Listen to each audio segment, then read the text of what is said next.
Bismillahirrahmanirrahim. Assalamualaikum warahmatullahi wabarakatuh.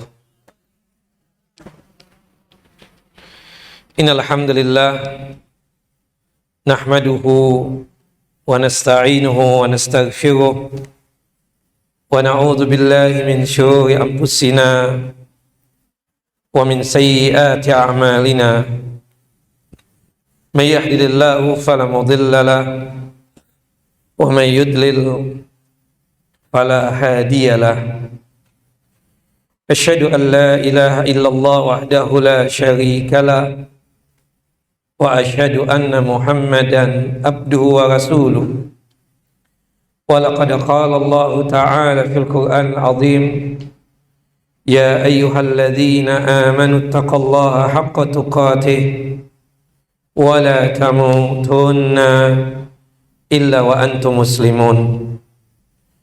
Wa ba'd, fa bisaqli sadri wa yassir li amri wahlul 'uqdatam min lisani yafqahu qawli.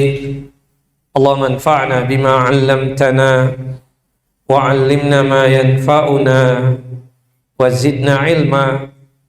Allahumma inna na'udzubika min zawali ni'matika wa fuj'ati niqmatika wa tahawuli afiyatika wa jami'i sakhatika.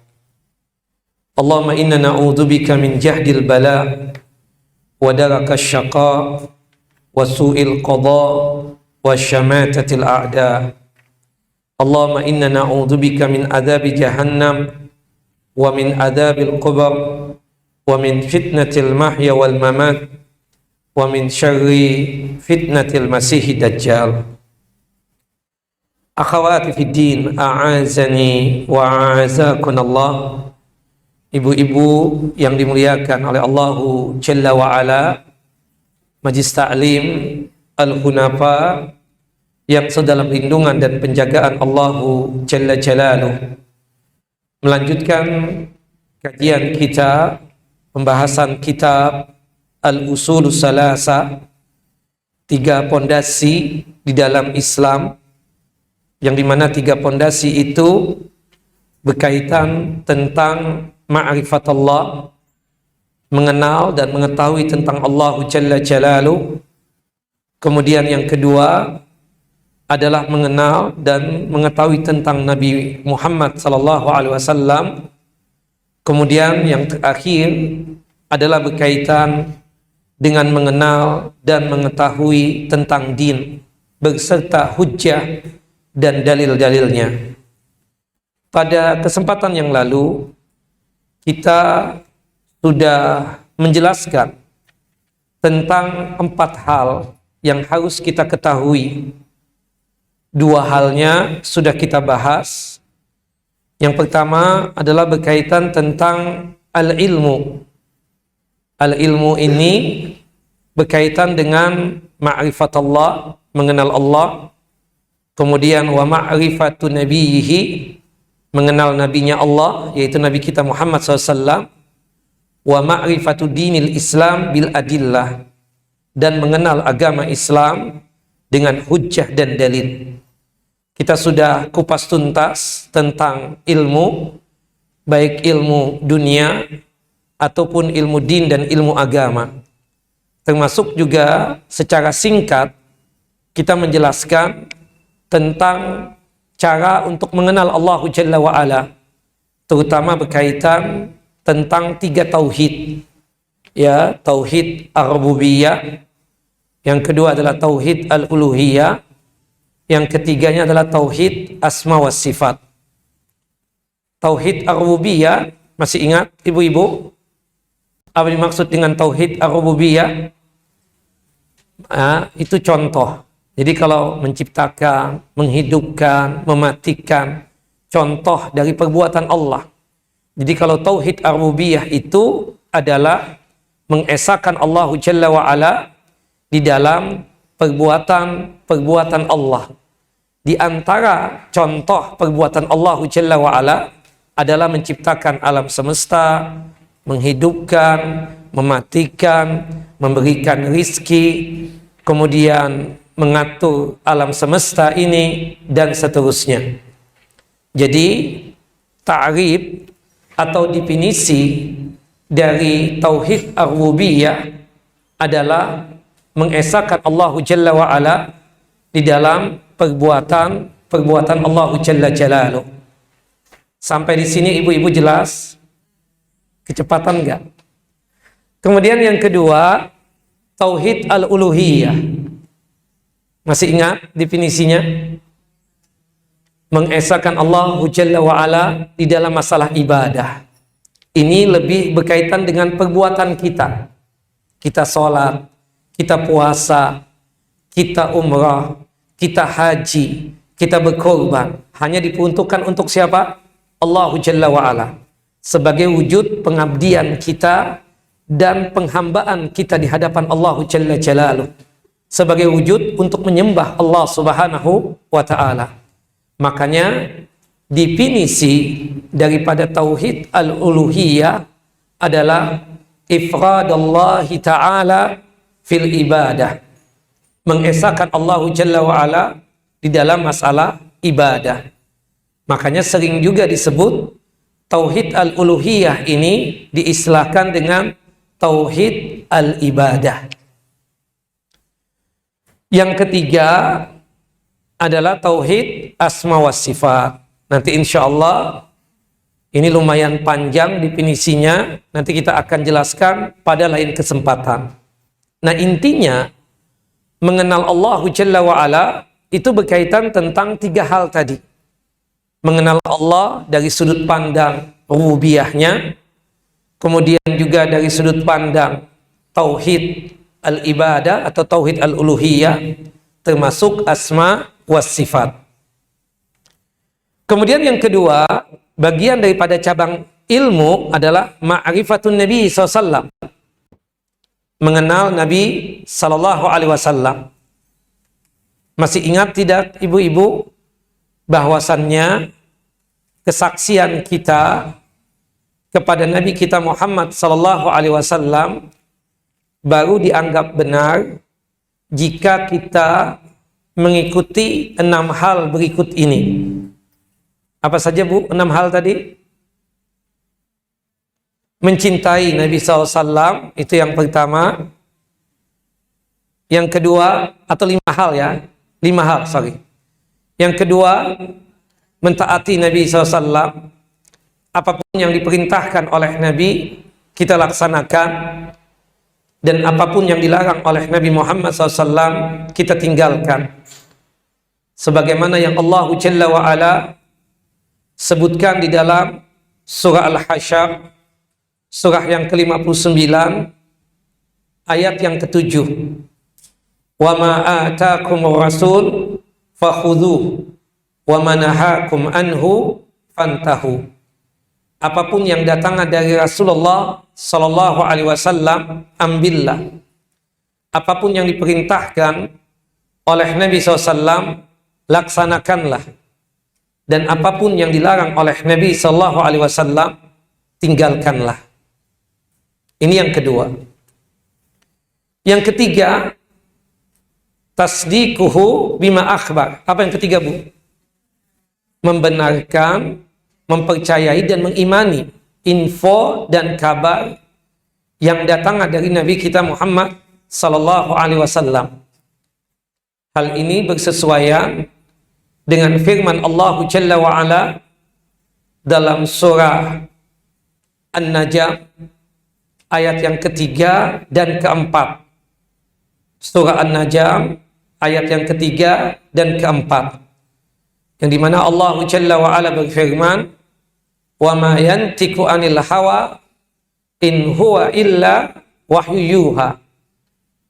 Tidaklah Nabi kita Muhammad sallallahu alaihi wasallam berkata-kata, memerintahkan, melarang, kecuali wahyu yang diwahyukan kepada beliau sallallahu alaihi wasallam. Berhubung perintahnya Nabi dan larangan Nabi itu dari Allah Jalla wa Ala, maka wajib segala info dan kabar dari Nabi, meskipun tidak masuk di akal pikiran kita, wajib untuk kita imani, wajib untuk kita benarkan, dan wajib untuk kita percayai. Itu yang ketiga, yang sudah kita bahas juga. Yang keempat, benarnya kesaksian kita kepada Nabi SAW, apa Bu? Tahkimuhu, ya, berhukum dengan hukumnya Nabi kita Muhammad sallallahu alaihi wasallam. Sebagaimana yang Allah Jalla wa Ala firmankan dalam surah An-Nisa, surah yang keempat, ayat 65. Fala wa rabbika la yu'minun. Demi Allah, demi Tuhan kalian, mereka itu tidaklah beriman sampai mereka itu mengambil hukum dari engkau, wahai Muhammad, fima syajara bainahum, apa yang mereka perdebatkan, apa yang mereka perselisihkan. Fala wa rabbika la yu'minun hatta yuhakkimuka fima syajara bainahum. Kemudian mereka tersebut menerima apa yang telah engkau putuskan. Wala yajidu fi anfusihim harajan. Ketika engkau memutuskan tersebut, mereka harus menerima secara totalitas.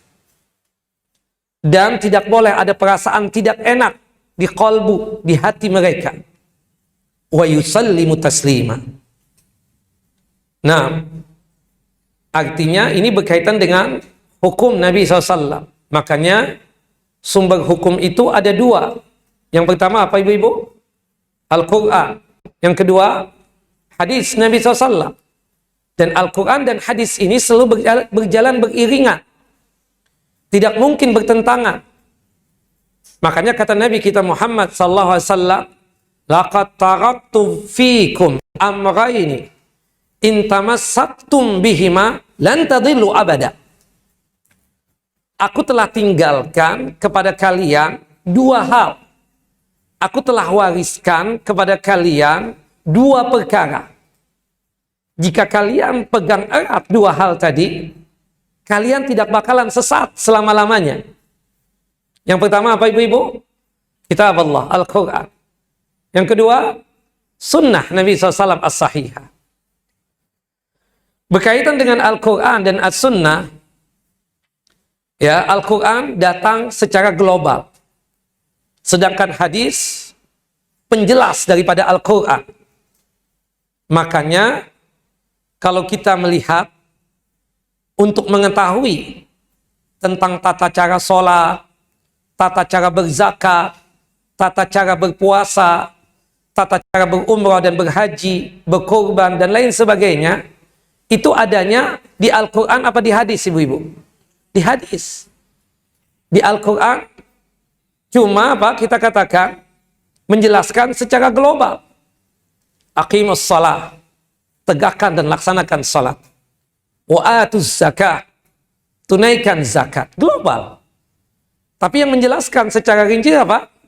Hadis. Makanya benar apa yang dikatakan oleh Allah Jalla wa Ala, ya, laqad anzalna dzikra litubayyina ma nuzzila ilaihim. Kami telah turunkan as-sunnah, zikir di situ as-sunnah, untuk menjelaskan apa yang telah diturunkan kepada mereka, yaitu apa? Al-Quran Al-Karim.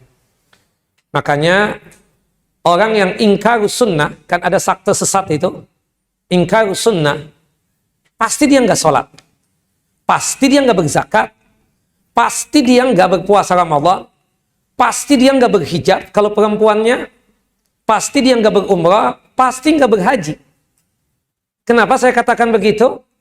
Karena semua yang tadi dijelaskan, sholat, puasa, zakat, haji, korban, dan lain sebagainya itu adanya pada hadis Nabi Sallallahu Alaihi Wasallam. Jadi kalau orang mengklaim dirinya ingkar sunnah, tapi tetap sholat, berarti dia tidak paham tentang apa yang ada dalam Al-Quranul Karim. Jelas ibu-ibu? Karena dalam hadis itulah yang menjelaskan secara rinci tentang amal ibadah kita. Termasuk masalah berhijab itu, ini syar'i, tidak syar'i. Adanya di mana? Di hadis Nabi Sallallahu Alaihi Wasallam. Berkaitan dengan apa? Kriteria 7 atau 8 kriteria busana muslimah itu bukan ada dalam Al-Quran. Tapi adanya di mana? Di hadis. Yang dimana tidak boleh ketat, harus longgar, tidak boleh membentuk ya lekuk-lekuk tubuhnya wanita tersebut dan lain sebagainya. Itu adanya di mana? Di hadis Nabi Sallallahu Alaihi Wasallam. Baik. Kemudian yang terakhir, yang kelima, benarnya kesaksian kita kepada Nabi kita Muhammad Sallallahu Alaihi Wasallam. Apa bu? Ibadah bima syara. Beribadahnya kita, beramalnya kita sesuai dengan tuntunan dan ajaran Nabi Sallallahu Alaihi Wasallam. Jadi mengenal Nabi lewat 5 hal tadi itu. Mencintai Nabi Muhammad. Yang kedua, taat kepada beliau. Yang ketiga, membenarkan dan mempercayai serta mengimani info dan kabar yang datang dari beliau. Yang keempat, berhukum dengan hukumnya Nabi Muhammad SAW. Dan yang terakhir, beribadah sesuai dengan apa yang dituntunkan dan diajarkan oleh Nabi SAW. Masih ingat nggak ibu-ibu? Bagaimana kita ini agar ibadah kita, amalan kita sesuai dengan tuntunan dan ajaran Nabi? Kan ada 6 cara untuk mengetahuinya. Gimana? Yang pertama apa? Ma'rifatu adillah. Mengetahui dalil. Mengetahui hujjah. Ibu salat subuh 2 rakaat, kenapa? Oh, ada dalilnya Ustaz. Ya, disebutkan dalam hadis Ibunda Aisyah, disebutkan di dalam hadis Jabir, ya, dan lain sebagainya. Ya. Kemudian kenapa ya salat subuh waktunya itu dari terbitnya fajar as-shadiq sampai terbitnya matahari? Oh, karena ada dalil. Seperti itu. Kemudian mengetahui dalil agar kita beramalnya, beribadahnya sesuai dengan sunnah Nabi Sallallahu Alaihi Wasallam. Puasa Senin Kemis. Kenapa puasa Senin Kemis? Kenapa puasa Nabi Daud sehari puasa, sehari nggak puasa? Kenapa puasa 3 hari setiap bulan? Kenapa? Karena ada dalil. Dengan kita mengetahui dalil itu, mudahlah kita untuk beramalnya, beribadahnya sesuai dengan tuntunan Nabi SAW. Makanya ibu-ibu jangan bosan-bosan nanyain Ustadz itu dalil. Ustadz itu memang tempat untuk dicecar. Dalilnya apa Ustadz? Dalilnya apa? Antum bisa ngomong seperti ini, dalilnya apa? Kenapa? Karena tujuan kita ikutnya itu bukan sama si Ustadz, si Fulan, si Alan, tidak. Tapi ikutnya kepada Nabi kita Muhammad Sallallahu Alaihi Wasallam agar beramalnya, beribadahnya sesuai dengan tuntunan dan ajaran Nabi Sallallahu Alaihi Wasallam. Seperti misalnya, ya, berkaitan dengan zikir pagi. Ada dalil. Baik ayat-ayatnya, hadis-hadisnya yang dibaca, ada dalil doa-doanya itu. Termasuk masalah waktunya. Kalau zikir pagi itu waktunya kapan? Pagi. Sebenarnya ada 3 pendapat ya, dengan dalil juga. Tapi pendapat yang kuat, pendapat mayoritas ulama. Ya, mereka sepakat untuk zikir pagi itu dimulai ketika datangnya waktu salat subuh. Jadi ketika datang waktu salat subuh, disitulah waktunya kita berzikir pagi. Artinya jika ibu-ibu datang ke masjid, kebetulan iqamahnya di masjid tempat tinggal dia itu, atau di komplek dia, lumayan lama, 20 menit misalnya. Sudah qobliyah subuh tadi. Sambil menunggu iqamah, boleh nggak kita sambil berzikir pagi? Boleh. Nanti sisanya diteruskan setelah sholat subuh. Nah, mereka itu berbeda pendapat berkaitan dengan berakhirnya zikir pagi itu. Kapan berakhirnya, Bu? Kapan? Ada 3 pendapat. Ada yang mengatakan ketika terbitnya matahari. Sama seperti habisnya waktu sholat subuh. Itu pendapatnya Syekh Islam Taimiyah dan murid beliau, Al-Imam Ibnu Qayyim. Ada yang berpendapat sampai zuhur. pendapat mayoritas ulama, di antaranya Lajnah Daimah, Komite Tetap Ulama Saudi Arabia. Ada yang berpendapat ya sampai datang maghrib. Ini pendapat lemah. Pendapatnya Al-Imam Asy-Syaukani. Dari 3 pendapat tadi, yang benar yang mana? Yang kedua. Ya, afdolnya kita berzikir di waktu salat subuh. Dari subuh masuk sampai terbit matahari. Tapi bukan berarti salah kita kalau kita berzikir pagi itu di waktu duha. Karena waktunya masih ada. Jelas ibu-ibu? Nah, sama seperti salat Isya. Kan afdolnya itu dari masuknya waktu Isya sampai berakhirnya sepertiga malam yang pertama atau akhir daripada sepertiga malam yang pertama. Itu kira-kira jam 10 atau setengah 11. Tapi setelahnya itu sepertiga malam yang kedua, sepertiga malam yang ketiga, bukan berarti waktu Isya habis. Ya, dimakruhkan kalau orang sholat Isya setelah tengah malam. Makanya ada sebagian ulama mengatakan waktu Isya itu sampai tengah malam. Tapi yang benar, waktu Isya itu dari masuknya waktu Isya dengan hilangnya syafaq merah sampai terbitnya fajar as-shadiq. Jika sekiranya ibu ketiduran, bangun-bangun jam 1 malam, belum salat Isya. Salat Isya nggak tetap? Salat Isya. Tapi hukumnya apa? Makruh. Hukumnya makruh, tidak afdol lagi. Yang afdol itu dari awal masuknya waktu Isya sampai akhir daripada sepertiga malam yang pertama. Jelas ibu-ibu? Nah, apa kita bisa bicara begini? Kenapa? Karena dalil yang menjelaskan. Jelas ibu-ibu? Nah, itu sebagai cara kita bisa ikut ya menjalankan ibadah sesuai dengan sunnah Nabi. Yang kedua, kata-kata kita kan nggak tahu dalil ya. Benar nggak Bu? Kata-kata kita coba, ibu pakai hijab ini dalilnya apa? Ada dalam Al-Quran, paling begitu doang kan? Jadi ingat waktu kecil dulu. Ingat waktu kecil ada orang tua, dia negur orang yang mabuk. Ya, haram mabuk nggak ini gitu kan? Kata yang si mabuk, dalilnya apa? Dari Al-Quran. Surah apa? Kata si yang mabuk ini. Surah Musa. Surah Musa ada nggak? Nggak ada kan? Surah Musa nggak ada. Nah, kebanyakan orang tuh nggak ngerti. Jangan-jangan ibu nggak paham juga. Surah ada berapa jumlahnya? Ya kan? Anaknya jadi ustadz sudah. Ya, di sekolah di sini ya. Ada berapa surah, Bu? Ya Allah. Ya Allah, ha? 114, iya 114. Jangan nggak, masa surah nggak hafal juga. Kalau Al-Quran sudah lewat deh. Kita maklumin, sudah pada tua kan. Artinya kalau surahnya kan hafal lah, 30 juz, 114 surah. Nggak ada surah Musa. Nggak ada surah Musa, kita katakan seperti itu. Taib. Ibu-ibu yang dimuliakan oleh Allah Jalla wa'ala. Nah, rata-rata kita itu tidak paham dalil. Tapi kita paham kaidahnya. Supaya kita beramalnya sesuai dengan sunnah Nabi. Makanya yang kedua apa?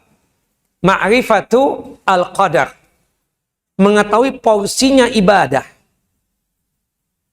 Salat subuh berapa rakaat? 2. Zuhur 4. Asar 4. Maghrib 3. Isya 4. Nah, ada orang yang salat subuh 10 rakaat. Menurut ibu benar nggak? Salah kan?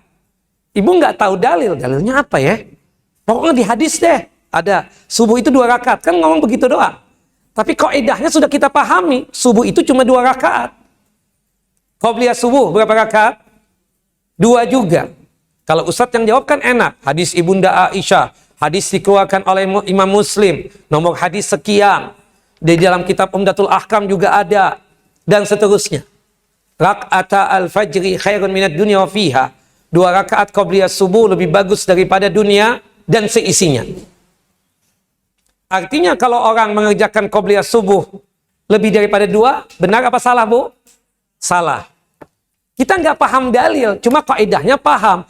Agar ikut sunnah Nabi dalam beramal beribadah, mengetahui tentang porsi ibadah, kadarnya ibadah, takarannya ibadah. Jelas Ibu? Makanya di zaman siapa? Sa'id bin Musayyib, atau sering disebut juga Sa'id bin Musayyab, dua-duanya boleh, Sa'id bin Musayyib atau Musayyab. Ada orang mampir ke masjid beliau. Waktu itu subuh. Mengerjakan qobliyah subuh 8 rakaat. Sa'id bin Musayyib nggak langsung menegur. Dia tunggu tuh orang sampai selesai sholat. Setelah selesai sholat, didatangi oleh Sa'id bin Musayyib. Setelah berbahasa basi, Assalamualaikum, kemudian menanyakan keadaan dari mana seterusnya. Beliau tanya, tadi Anda lihat antum sholat 8 rakaat. Itu sholat apa ya? Qobliyah subuh, kata dia. Afwan nih, maaf. Bukannya qobliyah subuh itu cuma 2 rakaat. Dari hadis Ibunda Aisyah radhiyallahu anha, orang ini bukannya berterima kasih ketika ada nasihat dari seorang imam besar, malah mencak-mencak. Hei imam, emang kalau ana sholat, Allah menyiksa ana, mengazab ana, masuk neraka? Kata Sa'id bin Musayyib, Allah tidak bakalan mengazab dan menyiksa engkau dikarenakan engkau sholat. Tapi Allah Jalla wa'ala memastikan akan menyiksa engkau dan mengazab engkau, dimasukkan ke dalam neraka, jika engkau menyelisihi nabinya engkau, yaitu Nabi Muhammad SAW. Qobliyah subuh cuma 2. Jelas ibu-ibu? Jadi kita katakan karena mengetahui kadar dan takarannya. Seperti misalnya, kalau kita dapat bayi, ada namanya akikah, menyembelih kambing. Anak laki-laki berapa, Bu? 2. Anak perempuan? 1. Nah itu kadarnya kan? Kecuali kalau kita nggak mampu. Kadar Allah kita dapat anak laki-laki. Cuma bisa beli kambing cuma 1. Nah itu ma'fu, dimaafkan. Tapi afdalnya berapa? 2. Tawaf berapa kali? 7 kali. Sa'i 7 kali. Paling enak tawaf apa sa'i, Bu? Sawab. Tawaf bisa. Kalau sa'i kelihatan capek banget sudah. Aduh, saya kesian kadang ya. Nah, makanya ada seorang imam yang nggak pernah haji, nggak pernah umrah. Dia tinggal di Spanyol. Ya, namanya Ibnu Hazam. Ibnu Hazam mempatwakan sa'i itu terhitung 1 kali itu sofa ke sofa lagi. Kalau kita hitungannya gimana 1 kali itu? Sofa ke marwah 1, marwah ke sofa 2 kan? Kata ulama untuk membantah beliau itu Al-Imam Ibnu Hazm udah meninggal. Sampai akhir hayat belum haji. Kalau dia pernah berhaji atau pernah berumrah, dia akan mengubah fatwanya. Ya capek lah, jelas itu. Seperti itu. Nah makanya kadarnya itu kan 7 putaran doang. 7 putaran itu dirinci oleh hadis, sofa ke marwah, ya 1, marwah ke sofa 2, dan seterusnya. Jelas ibu-ibu? Ada kadarnya. Paham ya? Bagaimana kita agar beribadahnya sesuai dengan sunnah Nabi SAW, maka hendaknya kita mengetahui tentang takarannya ibadah atau porsinya ibadah. Seperti itu. Termasuk zikir, ada porsinya kan? Ada yang 1 kali, ada yang 3 kali, ada yang 4 kali, ada yang 7 kali, ada yang 10. Yang 10 apa, Bu? Di antaranya, ya, la ilaha illallah wahdahu la syarika la lahul mulku wa lahul hamdu yuhyi wa yumit wa huwa ala kulli syai'in qadir. Setelah salat subuh 10 kali, setelah salat maghrib 10 kali. Ada juga yang 11. Apa itu, Bu? Contohnya yang 11. Tasbih. Kan tasbih, tahmid, takbir itu kan ada 7 versi. Salah satunya, kalau ibu misalnya agak sedikit malas, kebiasaan kan 33, 33, 33, 1 kan? Sebenarnya 7 versi, masih ingat nggak? Pelajaran 4 tahun yang lalu. Nah, mau diulang? Apa belum? Nggak usah. Kan ada 33. Itu hadis dari sahabat yang mulia Abu Hurairah. Yang biasa kita lakukan. Ada 33 tasbihnya, 33 tahmidnya, alhamdulillah, 34 takbirnya. Iya kan? Itu hadis Ka'ab bin Ajrah. Oh ternyata nggak kuat nih. Ngambil versi yang ketiga. Gabungan tasbih, tahmid, dan takbir. Hadis Abu Hurairah. Dikeluarkan oleh Imam Bukhari dan Muslim. Subhanallah, walhamdulillah, wallahu akbar. Kita baca berapa kali? 33 kali. Nggak kuat juga. Ambil versi yang keempat. Hadis sahih. Ya, dari Al-Imam An-Nasai. Membaca tasbihnya 25 kali. Tahmidnya 25 kali. Takbirnya 25 kali. Tahlilnya 25 kali. Nggak kuat. Gabungan. Hadis Abdullah bin Amr bin As. Subhanallah, walhamdulillah, wa la ilaha illallah, wallahu akbar. Kita baca 25 kali. Malas juga kita. Ambil versi yang ke-6. Membaca tasbih 11 kali. Membaca tahmid 11 kali. Membaca takbir 11 kali. Kelewatan ya kalau sudah malas juga. Paling hitungan 30 detik deh. Ya, terakhir yang ke-7. 10, 10, 10. Subhanallah 10 kali, tahmidnya 10 kali, takbirnya 10 kali. Nah itu untuk kemudahan yang datang dari Nabi. Semua ada dalil. Itu takarannya. Porsinya. Ada pilihan kan. Oh nggak bisa nih yang ini aja deh. Tapi jangan yang 11 aja deh, yang 10 aja. Nggak apa-apa, nggak dosa. Daripada kita nggak berzikir sama sekali. Nah itu kan ada takarannya. Paling tingginya zikir itu berapa kali, Bu? 100. Subhanallah wa bihamdi, subhanallah wa bihamdi. Termasuk la ilaha illallah itu, kalau bisa 100 zikir pagi ya kan. Kalau nggak bisa 10, kalau nggak bisa juga 1 kali. Nah, nggak ada zikir itu lebih daripada 100 kali. Nah, kita kan sering dapat postingan tuh. Baca ini, kalau pingin punya ini ya kan, pingin dapat ini, sampai 7.000, 70.000, itu nggak jontor tuh mulut. Nah, sehingga menimbulkan hal yang baru lagi. Gimana cara menghitungnya, Bu? Pakai alat, Sat. Oh, jadi bisnis lagi kan? Boleh nggak pakai tasbih sih? Boleh kalau kita memang sudah nggak bisa menghitung. Artinya, lupa lagi kan? Tanya, aku berapa ya udah? Berapa ya? Nah itu perlu boleh pakai tasbih kata saya Islam Taimiyah, Ibnu Qayyim dan seterusnya. Tapi kalau masih ingat, lebih bagus apa? Pakai unmula, ujung-ujung jari. Seperti itu. Nah itu ada takarannya kan, kita tahu. Oh salah tuh yang 70.000 zikir itu. Kenapa? Kita sudah tahu kaedahnya. Ikut Nabi itu dalam masalah berzikir, paling tingginya, ukurannya itu, takarannya itu adalah 100 kali. Nggak ada yang lewat 100 kali. Allahu a'lam. Taib, yang ketiga, Bu. Bagaimana cara mengikuti sunnah Nabi SAW? Mengetahui jenis ibadah. Seperti misalnya kurban. Kurban itu kan jenis binatang ternak yang disembelih cuma 3. Onta. Yang kedua sapi atau yang sejenisnya seperti kerbau. Atau kambing, atau yang sejenisnya, seperti domba.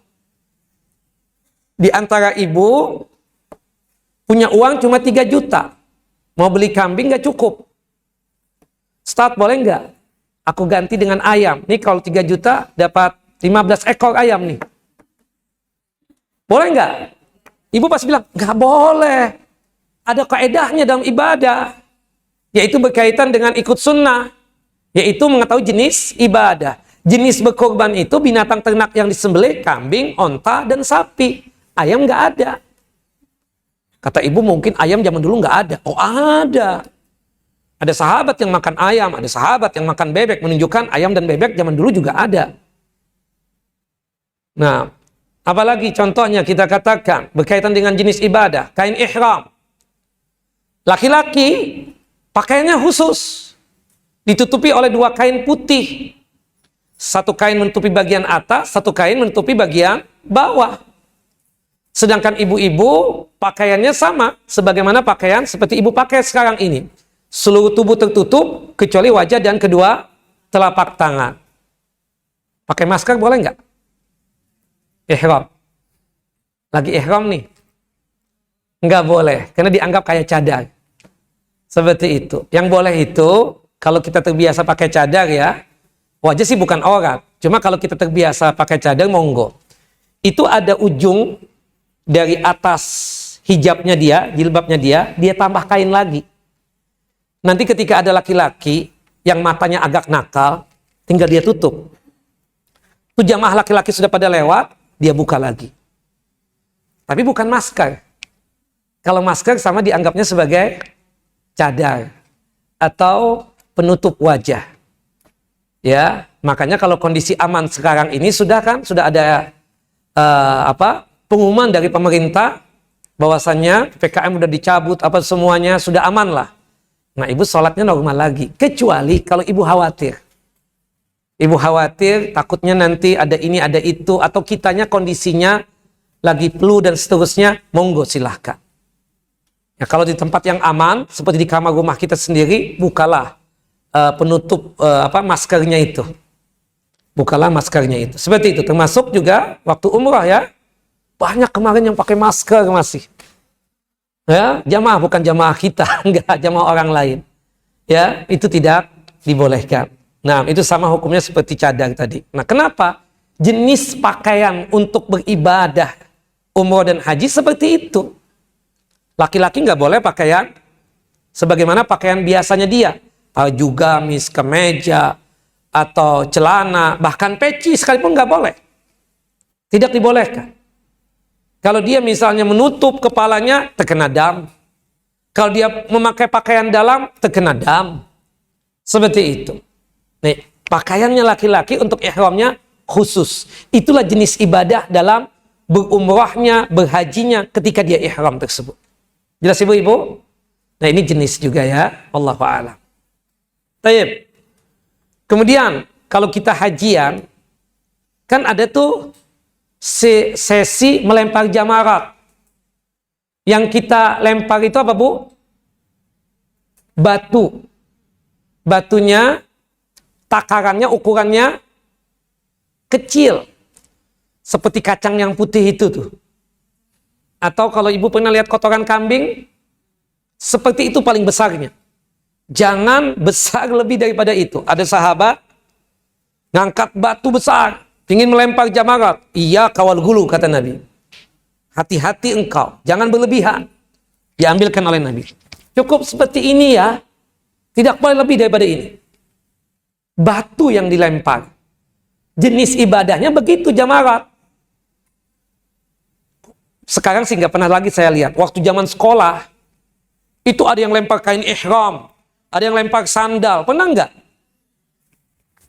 Sehingga tempat pembuangan jamarat itu ada sandalnya manusia, ada kain ihramnya manusia. Alhamdulillahnya bawahannya nggak dilepas sama dia. Kan ada yang naik ke atas, seakan-akan di situ ada syaitannya gitu loh. Ketika Pak, kenapa begitu? Balas dendam. Karena ini syaitan iblis dulu menjatuhkan anak ke dalam maksiat. Ini enggak Pak, enggak ada Pak. Ini sebagai wujud liiqamati zikrillah. Sebagai wujud untuk menegakkan zikirnya kita kepada Allah, ingatnya kita kepada Allah. Syaitan ini sudah enggak ada lagi. Itu di zaman Nabi Ibrahim alaihissalam. Seperti itu. Nah, jadi jenisnya melempar jamarat itu batu. Ukurannya ya kecil. Paling besarnya itu seperti kacang yang putih itu, apa kacang putih itu? Nah itu, kemudian, atau seperti kotoran kambing itu, paling besarnya seperti itu. Allahu a'lam. Baik, itu yang ketiga. Yang keempat, Bu, agar kita beramalnya, beribadahnya sesuai dengan sunnah, bagaimana? Mengetahui waktu ibadah. Jadi, ibadah pun juga ada waktunya. Salat misalnya, dalam surah An-Nisa, surah yang keempat, ayat 103, Allah Jalla Jalaluhu berfirman, Fa'aqimus salat, inna salata kanat alal mu'minina kitaban mawquta. Tegakkanlah salat, Sesungguhnya ibadah salat itu ya baru ditegakkan, baru dilaksanakan jika waktunya telah hadir, telah tiba. Salat zuhur, waktunya kapan? Dari tergelincirnya matahari sampai bayangan suatu benda, panjang dan lebarnya sama dengan benda tersebut. Zuhur jam berapa sekarang? Jam 12 lewat 3 menit apa 4 menit? Hah? Jam 12 lewat? Lewat kan? Oh, iya. Ibu bilang, Ustaz, Ana mau safar, Ustaz. Ana takut macet nanti. Ana pingin salat zuhur sekarang ini aja. Jam 10 ini. Boleh nggak? Nggak boleh, nggak sah salatnya. Sekarang masih waktu duha. Harus sesuai dengan waktunya. Kecuali kalau ada sebab. Yaitu berkaitan dengan masalah jamak salat. Jamak tahu ya? Menggabungkan dua salat. Jamak salat itu paketnya cuma ada 2. Pertama zuhur dan asar. Yang kedua maghrib dan isya. Itu salat zuhur dan asar. Salat yang pertama yang mana? Zuhur. Yang kedua asar. Nah, salat zuhurnya boleh kita mundurkan, dikerjakan di waktu asar. Namanya jamak apa? Takhir. Kemudian salat asar boleh kita majukan, dikerjakan di waktu zuhur. Namanya jamak apa? Takdim. Nah, itu ada sebab. Tapi kalau nggak ada sebab, nggak boleh. Dan paket jamak pun juga cuma ada 2 paketnya. Zuhur dan asar, maghrib dan isya. Subuh ada nggak? Nggak ada. Ya. Jadi, sesuaikan dengan waktunya. Contoh lagi waktu. Puasa wajib di bulan apa? Di bulan Ramadan. Nggak enak ya musim dingin. Gimana kalau kita majukan aja di bulan Rajab, kali enak ya? Boleh nggak? Nggak boleh. Karena Allah mengatakan dalam surah Al-Baqarah, surah yang kedua, ayat 185, Syahrul Ramadan alladzi unzila fihi al-Qur'an hudal linnasi wa bayyinatin minal huda wal furqan. Faman syahida minkumus syahra falyasum. Yang menyaksikan bulan Ramadan masih hidup, dia wajib dia berpuasa Ramadan. Bukan bulan yang lain. Kurban berapa hari? Bulannya bulan Dzulhijjah. Tapi kan ada hitungan hari. 4 hari benar. Tanggal 10, 11, 12, dan tanggal 13 Dzulhijjah. Ustadz, kemarin bulan Dzulhijjah, suami nggak ada di tempat. Kebetulan lost kontak dengan suami. Akhirnya nggak bisa kurban. Sekarang alhamdulillah suami udah kembali, Ustadz. Lama banget Bu, berapa bulan? Saya pengen kurban sekarang. Di bulan ini. Di bulan apa? Jumadil Akhir. Boleh nggak? Nggak boleh. Sudah lewat. Nanti mudah-mudahan panjang umur, dapat bulan Dzulhijjah, insya Allah berkurban tanggal 10, atau tanggal 11, atau tanggal 12, atau tanggal 13. Kayak akikah. Ada waktunya nggak? Ada. Sesuai dengan hadis itu kan, hari ke-7. Hari ke-7 nggak bisa, hari ke-14. Hari ke-14 nggak bisa, hari ke-21. Itu syariatnya begitu. Lewat daripada itu nggak ada kurban lagi. Sebagian ulama mengatakan lewat 2 tahun. Jadi ada fatwa. Bukan dalil. Yang ada dalil itu 7, 14, 21. Ya, dan ini yang kita ikuti. Ijtihad ulama banyak, lewat 2 tahun. Baru tidak ada. Selama masih masa safi itu kan 2 tahun. Masih boleh untuk akikah. Anggaplah sudah lewat 2 tahun. Seperti ibu-ibu ini, saya nggak yakin ibu-ibu, maaf ya, bukan saya suuzon dengan orang tuanya ibu, saya nggak yakin ibu diakikahin. Coba tanya deh. Saya tanya sama Umi, Mi, dulu Azhar diakikahin nggak? Mengundang orang. Banyak yang datang, tasmiyah. Bikin apa? Bikin soto. Enggak nyebleh kami. Enggak. Orang nggak suka. Nah, berarti kan belum diakikahin. Iya kan? Nah, sekarang ini alhamdulillah ilmu dibuka oleh Allah Jalla wa Ala. Kita punya anak, kita punya cucu, akikah. Hari ke berapa? Hari ke-7. Kalau sekiranya hari ini lahirnya, ini hari Selasa, berarti akikahnya di hari apa? Senin. Bukan Selasa lagi. Jelas ya? Selasa sudah masuk. Selasa, Rabu, Kamis, Jumat, Sabtu, Ahad, Senin. Seperti itu. Nggak sanggup, hari ke-14-nya. Nggak sanggup juga, hari ke-21-nya. Wallahu a'lam bissawab. Jelas, Bu? Jadi, kalau sudah lewat waktunya, nggak ada akikah lagi. Adapun hadis yang mengatakan Rasulullah itu mengakikahkan buat dirinya ketika beliau berumur 40 tahun, hadza hadisun maudhu. Ini hadis palsu. Kalau hadis palsu berarti bukan sabda Nabi sallallahu alaihi wasallam. Jelas ibu-ibu? Semua ada waktunya. Semua ada waktunya. Jelas ya? Iktikaf ada waktunya enggak? Ada. Paling pendeknya berapa hari? Setengah hari. Ya. Jadi kalau kita Ramadan umrah nih, kita nggak bisa ngambil malam. Karena kondisi kita itu sering ke kamar mandi. Setiap hari kita niatkan. Kita buka puasa di masjid. Sebelum asar kita datang. Habis asar datang, niatan iktikaf. Sampai tarawih. Habis tarawih baru keluar, kita batalkan. Besok masuk begitu lagi. Sebelum asar masuk ke Masjid Nabawi atau Masjidil Haram, kita niatkan iktikaf. Kemudian habis tarawih kita keluar, kita batalkan. Boleh nggak begitu? Boleh nggak? Boleh, meskipun tidak afdal. Sesuai kemampuan kita. Saya kadang kesian melihat ibu-ibu, Bu. Kita aja kadang sering keluar nih, cari toilet, kamar mandi. Ini ibu-ibu kadang di sana, Ustaz. Ya Allah, Masya Allah. Jauh kan? Seperti itu. Nah, cuma yang seperti itu boleh. Tidak mengapa. Umar bin Khattab radhiyallahu an pernah nazar. Beliau tersebut iktikaf di Masjidil Haram. Kata Nabi, laksanakan iktikafmu. Umar masuk maghrib, habis sholat subuh keluar. Iktikaf enggak? Rasulullah membenarkan perbuatan Umar bin Khattab. Tidak mesti 24 jam. Tidak mesti 24 jam. Makanya Nabi SAW biasanya iktikaf itu di 10 hari terakhir kan. Masuknya itu malam 21 atau subuh 21. Kan orang malamnya sudah masuk. Sebenarnya kalau masuk juga nggak ada masalah. Dia sudah dianggap iktikaf. Tapi kalau untuk berbicara sunnahnya, itu Rasulullah baru masuk di hari 21 Ramadan di sholat subuh. Beliau nggak keluar-keluar lagi sampai nanti akhir Ramadan.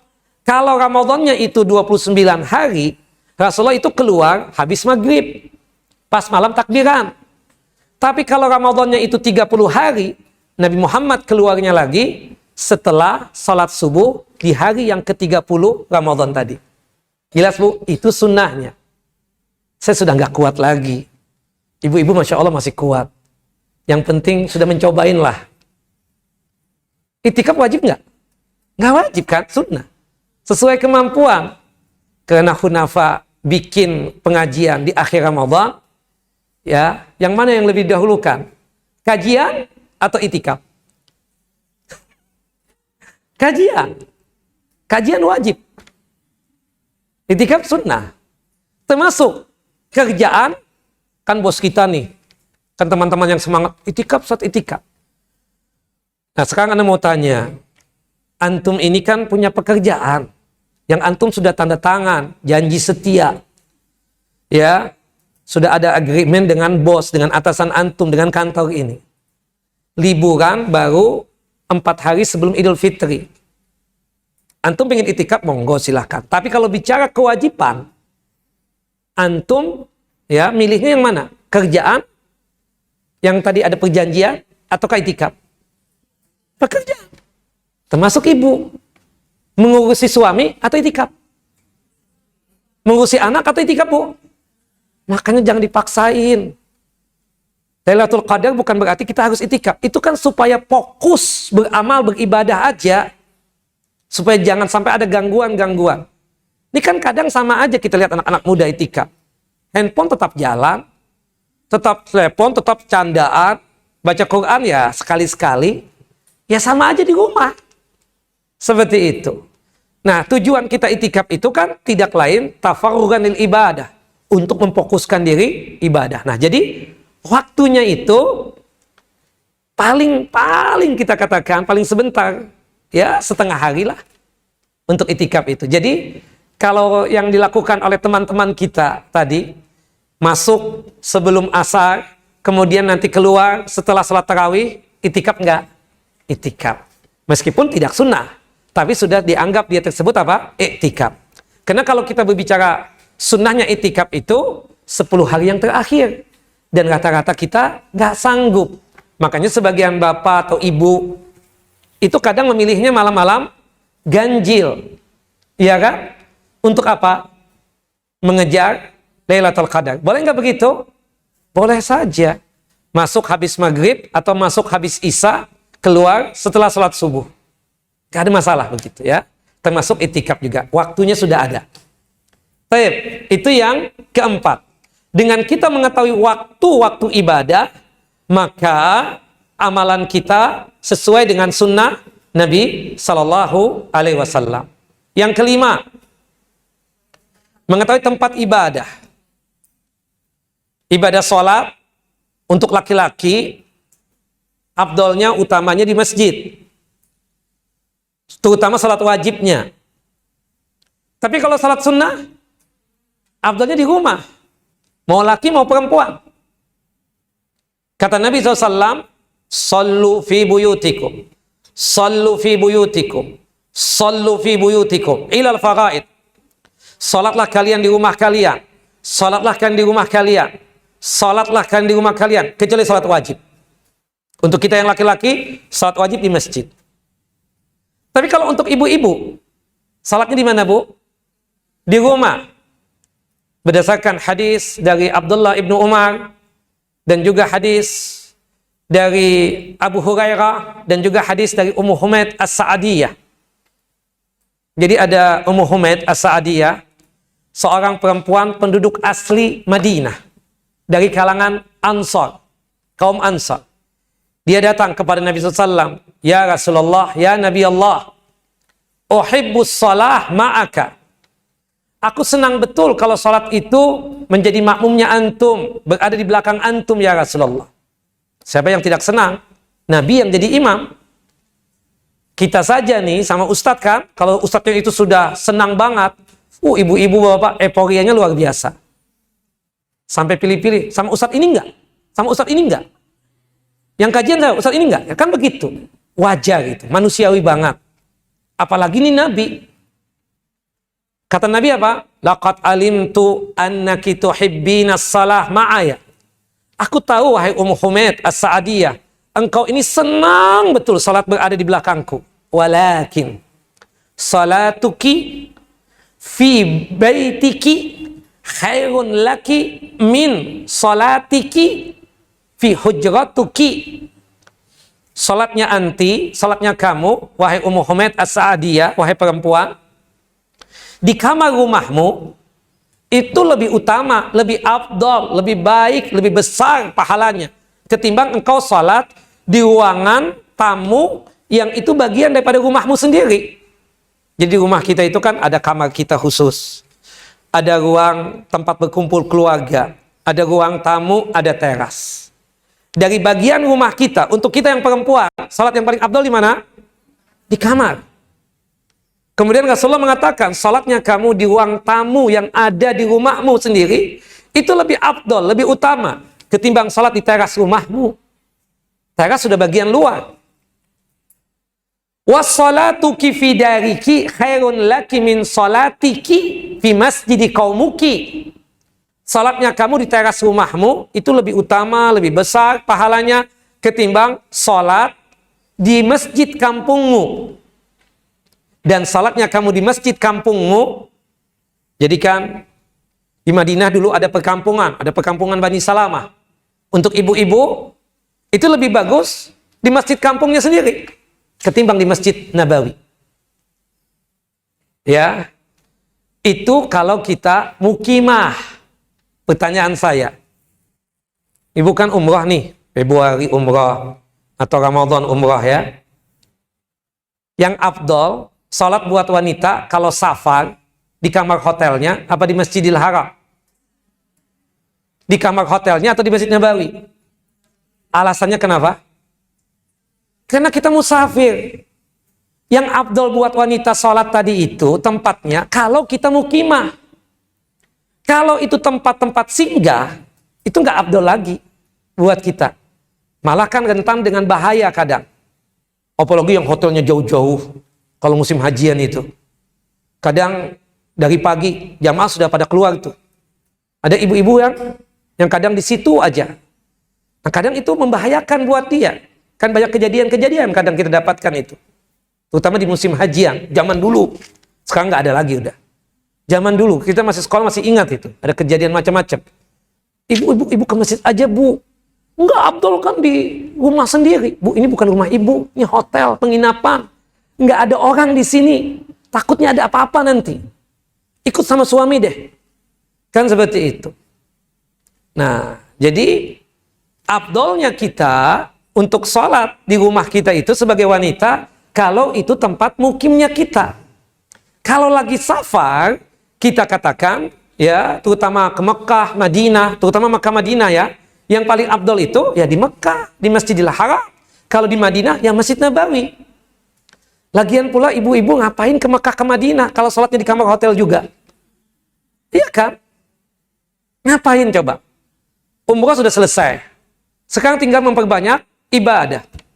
100.000 sholat di Masjidil Haram. 1.000 sholat di Masjid Nabawi. Masa ibu sia-siakan begitu saja?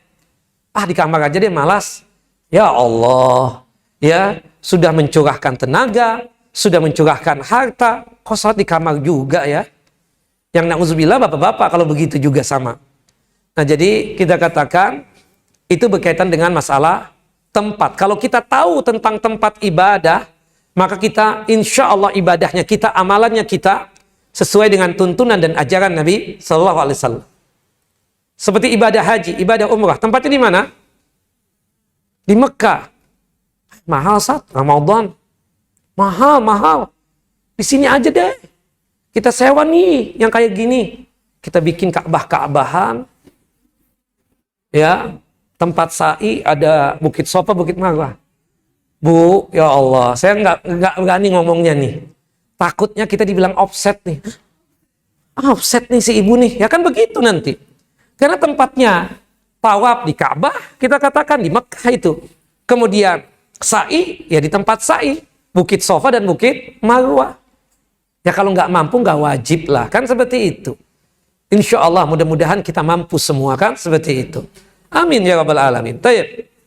Nah itu berkaitan dengan tempat ya. Seperti itikaf. Tempatnya di mana? Di masjid. Kalau bisa masjid yang ada salat Jumatnya. Nah, zaman Covid kemarin ada ibu-ibu pingin itikaf di masjid. Karena kan nggak boleh. Ditutup. Ustaz, ana pingin itikaf di rumah aja deh. Kira-kira ucapan ibu itu benar nggak? Nggak benar. Itikaf itu di masjid. Kata Allah Jalla wa'ala dalam surah Al-Baqarah, surah yang kedua, ayat 187, وَلَا تَقْرَبُوهُنَّ وَأَنْتُمْ عَاكِفُونَ fil masajid. Janganlah kalian mendekati wanita, maksudnya melakukan hubungan intim, padahal kalian sedang iktikaf di masjid. Artinya tempatnya di mana? Iktikaf di masjid. Ya kan ada ibu-ibu kalau zaman dulu, ya, ada sekelompok ibu-ibu bikin kajian. Kemudian dia di malam-malam ganjil, dia sewa tempat. Alasannya iktikaf. Nanti kita baca Quran di situ, nanti kita ini. Iktikaf dong Ustaz ya? Enggak lah. Itu tempat yang ibu sewa. Atau itu rumah pemilik salah seorang dari ibu. Itu bukan masjid. Jadi kumpul-kumpulnya ibu di situ, ya kajian biasa. Bukan dianggap ibadah iktikaf tadi itu. Karena iktikafnya kita di mana? Di masjid. Wallahu a'lam. Nah terakhir, agar kita tersebut beramalnya sesuai dengan ajaran Nabi atau sunnah Nabi. Yang keenam, caranya gimana? Mengetahui urutan ibadah. Salat sama wudu yang mana yang duluan? Wudu. Di Taif dingin banget kemarin. Aduh, titip wudu ya. Boleh nggak begitu? Nggak boleh.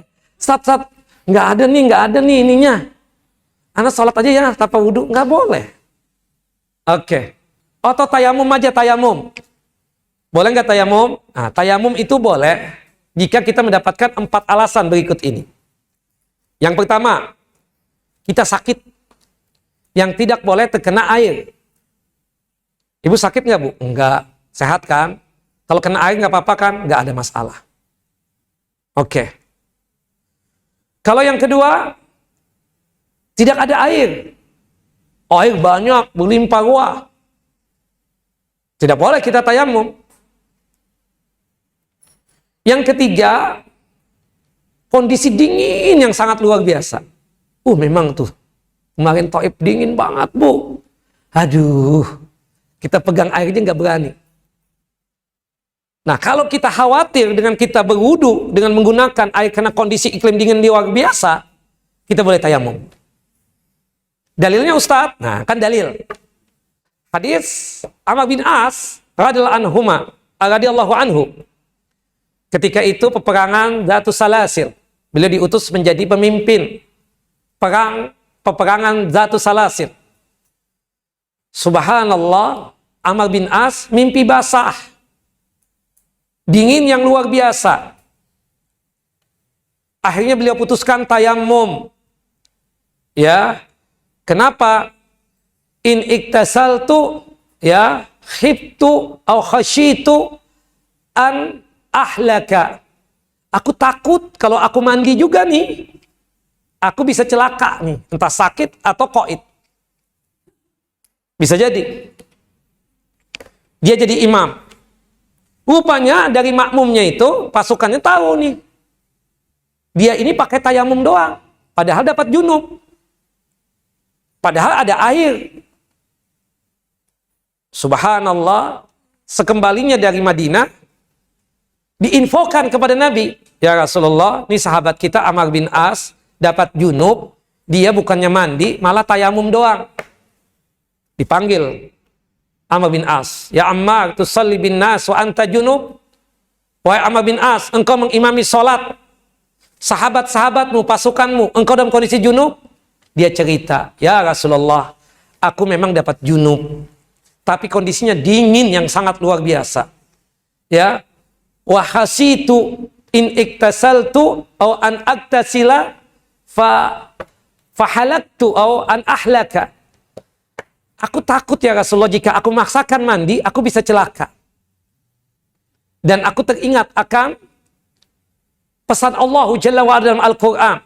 وَلَا تَقْتُلُوا أَنفُسَكُمْ فَإِنَّ اللَّهَ كَانَ بِكُمْ رَحِيمًا. Janganlah kalian membunuh diri kalian sendiri, padahal Allah maha kasih dan maha sayang kepada kalian. Akhirnya aku putuskan, aku tayamum saja. Karena aku melihat ayat ini. Pada hikah Rasulullah SAW. Rasulullah tertawa. Walam yakul syai'an. Rasulullah tidak berkata-kata lagi, tidak berkomentar lagi. Menunjukkan perbuatannya siapa? Amr bin As benar. Nah, kalau dingin luar biasa, ya kita khawatir, takut kalau terkena air tersebut bisa mencelakakan buat kita, monggo silakan tayamum. Jelas ibu-ibu? Kemudian yang keempat, boleh tayamum. Kita lagi pesawat nih. Waktu subuh kan cepat banget. Ibu pingin ngambil air wudhu di kamar mandi atau di restroomnya pesawat. Tapi antri. Semuanya pada ingin ke kamar mandi. Kalau ibu memaksakan antri, yang ada waktu sholat subuh, habis. Karena kita tahu kan, di pesawat itu kan sangat cepat sekali tuh. Gelap, tahu-tahu terang lagi. Nah, pilihannya, sholat subuh sesuai dengan waktunya, adaan istilahnya, tapi pakai tayamum, atau sholat subuh habis waktunya, tapi pakai wudu, tapi namanya qadhaan. Yang mana pilihannya? Yang pertama, Sholat tetap sesuai dengan waktunya meskipun kita tayamum.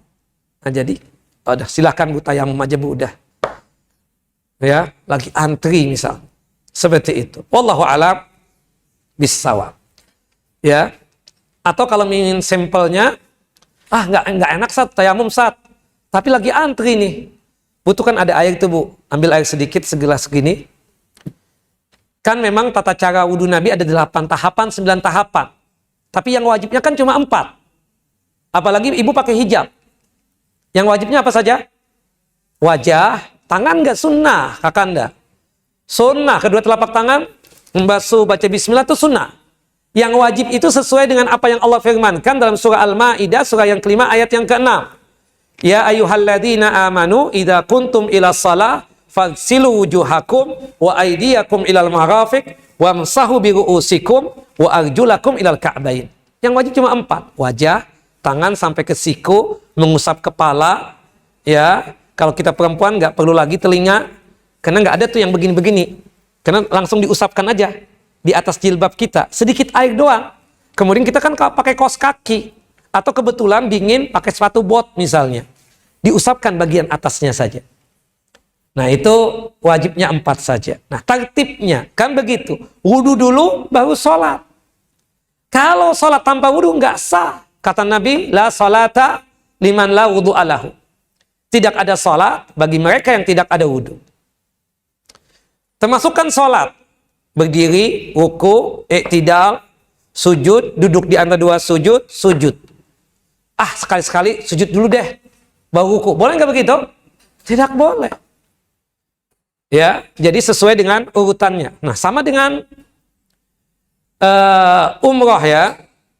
Kan dari ritual umroh tadi ada tawaf dan ada sa'i.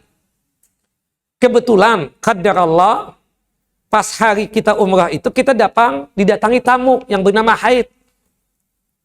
Ibu ikut aja umroh, niatan dari Madinah. Labbaik Allahumma umratan di Dzulhulaifah bil Ali. Tapi nanti ketika sampai di kota suci Mekah, ibu nggak boleh ikut lagi untuk tawaf. Sampai ibu suci. Ustaz mau tanya, sa'i kan nggak ada syarat harus suci, bukan begitu? Artinya kalau kita misalnya habis tawaf, habis sholat sunnah di belakang makam Ibrahim, atau sholat sunnah tawaf, kita batal wudhu, seperti buang angin misalnya. Kan langsung sa'i boleh kan Ustaz? Boleh. Nah, gimana kan kita kan lagi datang tamu nih, haid. Gimana kalau kita sa'i dulu, kemudian tahallul, potong rambut? Kan nggak ada syarat harus suci. Benar Bu, nggak ada syarat harus suci. Tapi tertibnya harus apa? Tawaf dulu, sa'i, baru tahallul. Kalau ibu sa'i dulu baru tahallul, nah jadi tidak sah nanti untuk umrahnya. Kenapa mendahulukan sa'i ketimbang tawaf? Jadi menunggu nih kita, menunggu. Sampai suci, mandi, tanpa sabun wangi, kemudian tawaf 7 putaran, salat sunnah di belakang makam Ibrahim atau salat sunnah tawaf 2 rakaat, kemudian setelah itu sa'i, kemudian setelah itu baru tahallul, motong rambut. Jelas Ibu? Sesuai dengan urutannya. Sesuai dengan apa? Urutannya. Nah, begitu yang dicontohkan oleh Nabi kita Muhammad sallallahu alaihi wasallam. Naam. Nah, kecuali ada ibadah-ibadah yang memang boleh diacak. Tidak mesti sesuai dengan urutannya, tapi diizinkan. Contohnya apa? Hajian. Dalam masalah tahallul haji. Kalau tahallul umrah itu kan potong rambut. Kalau tahallul haji apa Bu? Di antaranya potong rambut juga, tapi ada 4. Tahallul untuk haji itu prosesnya ada 4. Makanya untuk tahallulnya itu ada 2. Ada tahallul yang pertama, ada tahallul yang kedua. Tapi dia harus melakukan 4 amalan ini. Jadi untuk tahallul, untuk haji itu 4 amalan yang dia lakukan. Dan tahallul haji itu 2 proses. Ada tahallul pertama, ada tahallul yang kedua. 4 amalan itu apa? Nah, kalau tertibnya Nabi itu melempar jamrah Aqabah dulu. Setelah melempar jamrah Aqabah, menyembelih al-hadiyu, berwujud kambing atau sapi atau onta. Sudah, yang ketiga amalannya untuk tahallul haji mencukur rambut. Yang keempat tawaf ifadah. Oke ya. Kalau ibu sudah melakukan 2 dari 4 tadi, misalnya sudah melempar akobah, sudah juga menyembelih al-hadyu, ibu tahallul pertama baru. Jelas ibu-ibu? Sudah haji kan? Sudah, tapi belum hafal ya. Ikut-ikutan aja dulu ya, seperti itu. Walhasil, sudah tahallul yang pertama. Artinya, semua yang tadinya terlarang, jadi halal lagi. Kecuali satu yang tidak boleh. Karena kita belum tahallul yang kedua. Apa yang tidak boleh? Hubungan intim. Ya kan? Sedangkan yang lainnya boleh. Pakai kita misalnya mandi pakai sabun wangi, monggo silakan. Yang laki-laki pakai minyak wangi lagi, silakan. Pakai baju biasa lagi, silakan. Cuma satu yang tidak boleh. Ya, melakukan jima. Sampai tahallul yang kedua. Nah, tahallul kedua itu kalau 4-4-nya sudah dikerjakan. Sudah melempar jamar aqabah. Sudah juga dia tersebut menyembelih al-hadyu. Sudah juga dia tersebut mencukur rambut, sudah juga tawaf ifadah. Oke. Nah, ini boleh diacak nih. Kalau urutan Nabi seperti itu tadi. Kan ada yang kadang ustadz yang terlalu ekstrim ya. Padahal kita nih bawa deg-degan gitu loh. Ya Allah, macet, belum sholat, ya kan seperti itu. Kadang Ustadz, kita kesini dulu Ustadz ya. Enggak sunnah. Benar, enggak sunnah. Sunnahnya kalau Rasulullah memang karena Rasulullah kan 1 kali haji doa seumur hidup. Aqabah, menyembelih al-hadyu, kemudian mencukur rambut dan tawaf ifadah.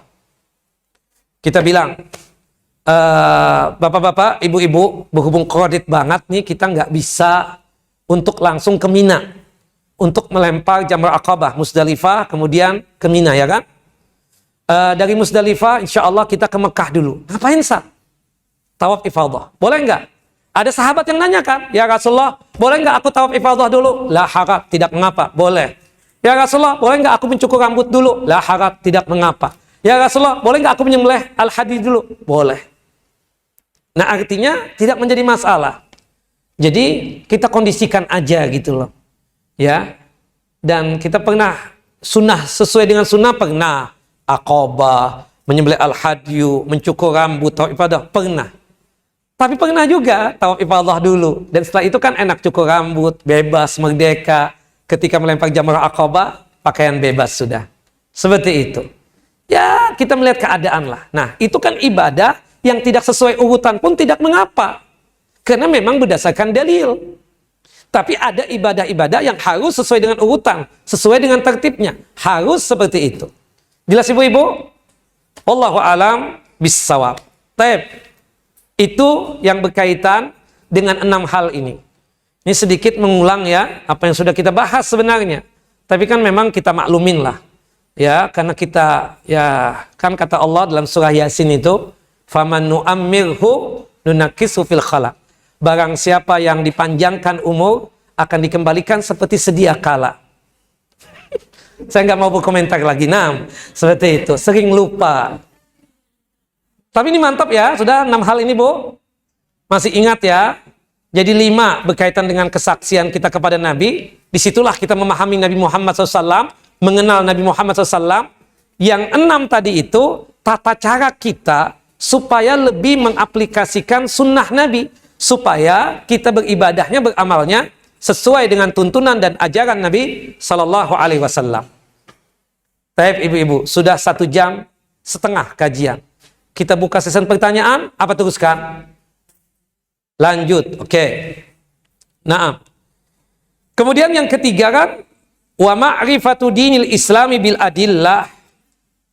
Mengetahui dalil agama Islam, ya, mengetahui tentang agama Islam keseluruhannya. Tidak setengah-setengah. Ya. Dengan hujjah-hujjah, dengan dalil-dalil. Ya, dengan hujjah-hujjah dan juga dengan dalil-dalil. Disebutkan di sini al-Islam lahu ma'nan. Islam itu memiliki 2 arti. Yang pertama, ada makna am, Islam yang bermakna umum. Ada wa ma'nan khas, ada yang bermakna khusus. Li'annahu qad waradat adillatun tadullu ala anna al-Islam khassatun bihadhihi al-ummah. Waradat adillatun tadullu ala anna al-Islam mawjudatun fi syara'i'i as-sabiqah. Jadi kalau misalnya Islam yang secara umum tadi, itu biasanya berkaitan dengan syariat-syariat yang terdahulu. Semua nabi itu agamanya sama, yaitu Islam. Tidak ada perbedaan sama sekali. Agamanya apa? Islam. Tidak ada perbedaan sama sekali. Ya.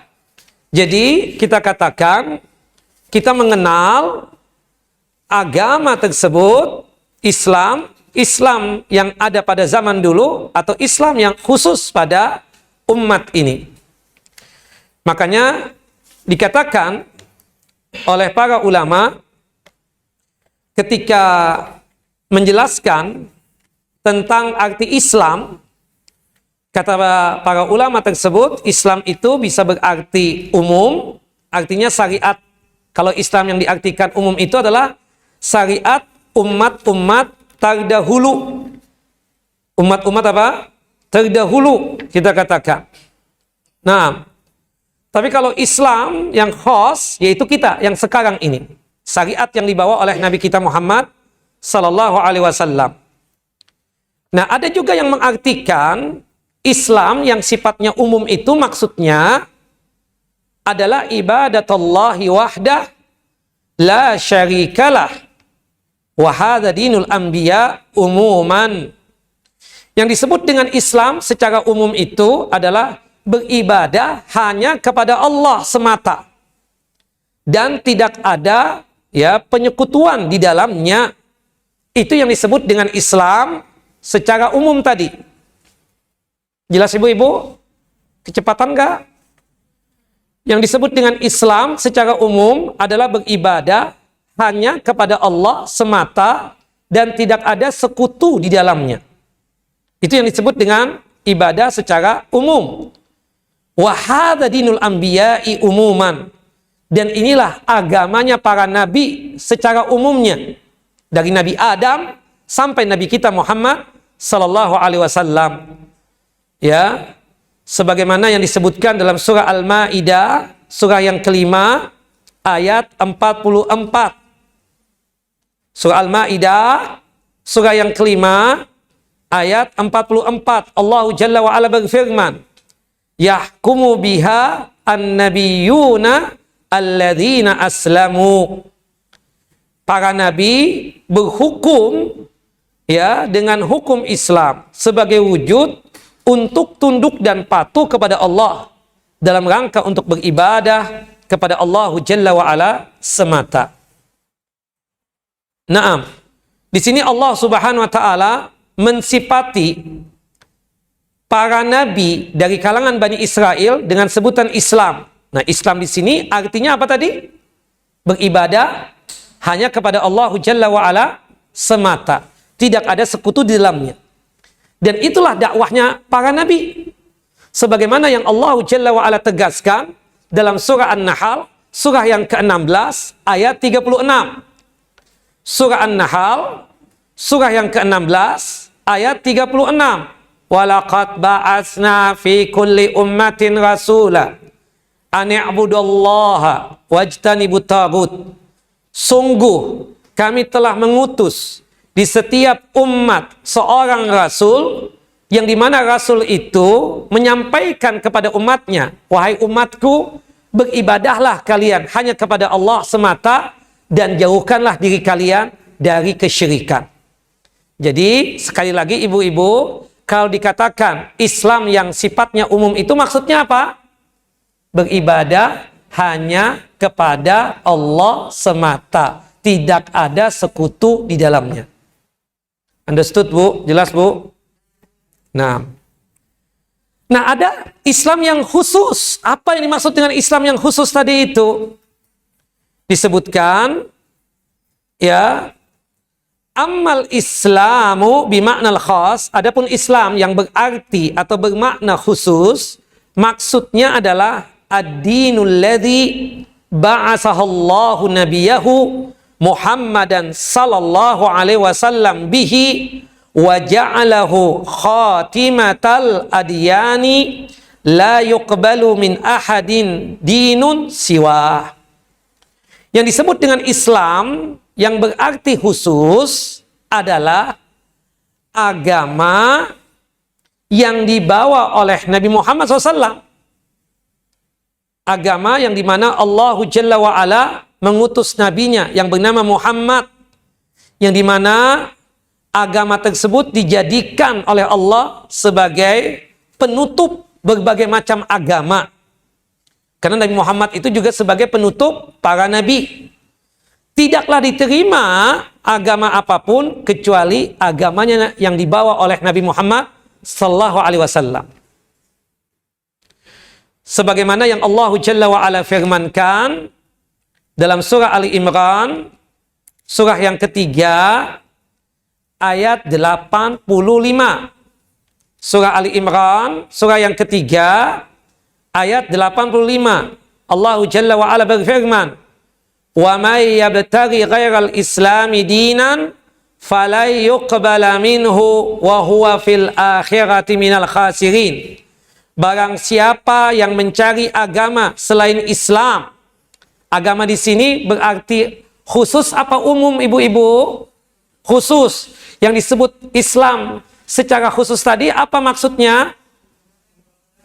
Yaitu agama yang dibawa oleh Nabi Muhammad sallallahu alaihi wasallam. Barang siapa yang mencari agama selain daripada Islam, ya, yaitu berarti khusus ya, agama yang dibawa oleh Nabi Muhammad, maka tidak diterima tuh agama itu.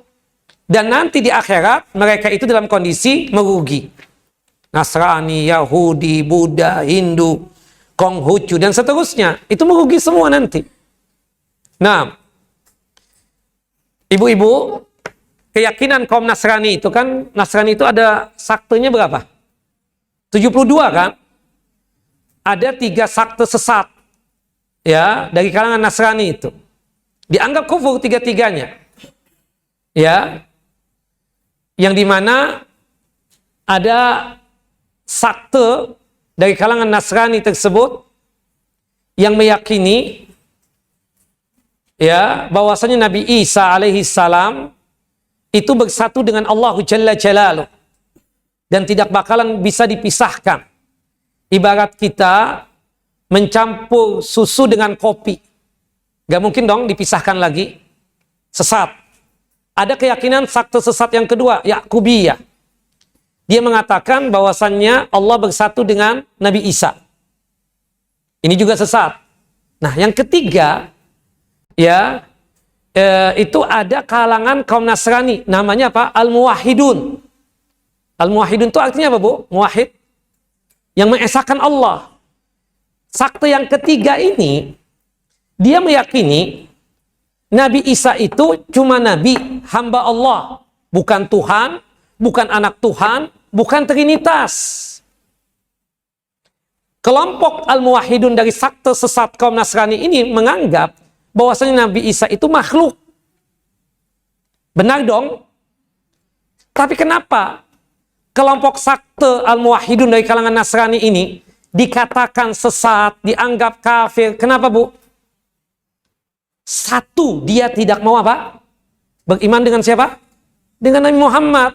Tidak mau percaya dengan agama yang dibawa oleh Nabi Muhammad SAW. Itu yang mengakibatkan mereka apa? Kufur. Padahal satu langkah lagi, dia sama dengan kita. Cuma karena dia tidak mau beriman kepada Nabi Muhammad, tidak mau beriman terhadap agama yang dibawa oleh Nabi Muhammad, mereka apa? Kafirin. Seperti itu. Dan ayatnya apa? Tadi. Surah Al-Ma'idah. Surah yang kelima ayat 85. Dan agama yang satu-satunya yang diridhoi oleh Allah Jalla wa'ala adalah Islam yang dibawa oleh Nabi Muhammad. Karena agama yang dibawa oleh Nabi Muhammad ini sebagai pensempurna agama-agama terdahulu atau Islam yang terdahulu yang dibawa oleh para nabi sebelum Nabi Muhammad SAW. Disebutkan dalam surah Al-Ma'idah. Surah yang kelima, ayat yang ketiga. Al-yawma akmaltu lakum dinakum wa atmamtu alaikum ni'mati wa raditu lakumul islam dina. Hari itu, tepatnya ketika di hari Jumat, pada saat Nabi kita Muhammad SAW melakukan wukuf di Arafah, setelah menyampaikan khutbatul Arafah, turun ayat ini. Yang dimana Allah mengatakan, aku telah mensempurnakan agama kalian ini, yaitu Islam. Arti sempurna itu maksudnya apa? Tidak perlu ditambah, tidak perlu lagi untuk dikurangi. Wa atmamtu alaikum ni'mati. Dan aku telah mensempurnakan nikmat yang telah aku berikan kepada kalian. Nikmat apa? Nikmat iman dan Islam. Nikmat iman dan Islam. Ya, paling besarnya nikmat itu adalah nikmat iman dan Islam. Kita menjadi muslim seperti ini nikmat yang sangat luar biasa. Inilah yang akan menyelamatkan kita dari siksa api neraka. Wa raditu lakumul Islam madina. Dan aku rela Islam ini menjadi agama kalian. Nah, din di sini, ya, yang dimaksudkan dengan Islam di sini, ini maksudnya berarti umum apa khusus, ibu-ibu? Khusus, yaitu apa tadi? Agama yang dibawa oleh Nabi Muhammad sallallahu alaihi wasallam. Makanya dalam hadis Abu Hurairah radhiyallahu an Rasulullah sallallahu alaihi wasallam annahu qala, dari Rasulullah SAW, beliau bersabda, "Walladzi nafsu Muhammadin biyadihi." Demi jiwa Muhammad berada di tangan Allahu Jalla wa'ala. Tangan Allahu Jalla wa'ala sesuai dengan kebesaran dan keagungan Allahu Jalla wa'ala. Yang dimana, ya, hakikatnya itu hanya Allahu Jalla wa'ala yang memahami. Kita tidak memahaminya. Gimana tangan Allah? Yang jelas Allah menginfokan, Allah memiliki tangan. Tangannya Allah bagaimana? Sesuai dengan kebesaran dan keagungan Allah Jalla wa'ala yang tidak bisa diserupakan dengan makhluknya dan juga tidak bisa dita'til dan juga tidak bisa kita mengatakan bagaimananya. La yasma'u bi ahadun min hadhil ummah, tidaklah seseorang yang mendengar tentang aku, tentang diutusnya Nabi Muhammad SAW, Yahudiyun wala Nasraniyun, baik yang mendengar tentang aku itu orang Yahudi ataupun orang Nasrani, tapi dia tersebut tidak mau beriman sampai meninggal dunia, summa yamutu wa lam yu'min billadzi ursitu bihi, kemudian dia meninggal dunia dan meninggal dalam kondisi yang tidak mau beriman terhadap apa yang diutus kepadaku, apa yang aku bawa, dia tidak mau beriman, yaitu agama Islam, illa kana min ashabin nar, kecuali orang tersebut termasuk penghuni api neraka. Hadis sahih dikeluarkan oleh Imam Muslim dalam kitab sahih beliau pada nomor hadis 153. Nah, jadi sekali lagi ibu-ibu, Islam yang dimaksud di sini sebagai pengetahuan kita yang ketiga setelah mengenal Allah dan mengenal Nabi Muhammad, ya, Islam yang bisa berarti umum dan khusus. Tapi yang dimaksudkan dengan ma'rifatuddin bil adillah adalah Islam yang khusus, yaitu agama yang dibawa oleh Nabi kita Muhammad sallallahu alaihi wasallam. Sampai di sini ibu jelas? Bil adillah. Adillah itu jam'u dalil, jamak daripada dalil. Wad dalilu fa'ilun bimakna fa'il. Minad dalalah. Apa sih yang disebut dengan dalil itu? Dalil itu sinonimnya hujjah. Ya, itu yang membuat kita tersebut tambah yakin dan tambah percaya dengan adanya apa? Dalil. Makanya penting kita kalau berbicara itu ketika menghukumi sesuatu harus bawa dalil. Tidak hanya dengan akal pikiran saja. Meskipun dalil itu kita katakan terbagi menjadi dua. Ada yang sifatnya nakli atau sam'i. Nakli atau sam'i, ya. Itu kalau dikatakan dalil nakli atau sam'i, itu dalil yang berdasarkan wahyunya Allah. Wahyunya Allah itu apa? Al-Quran dan sunnah Nabi sallallahu alaihi wasallam as-sahihah. Jadi Al-Quran dan sunnah Nabi itu namanya dalil apa, Bu? Nakli atau sam'i. Ya, nakli atau sam'i. Nakli itu kan perpindahan dari Nabi kepada kita. Sedangkan sam'i itu sesuatu yang didengar dari Nabi kepada kita.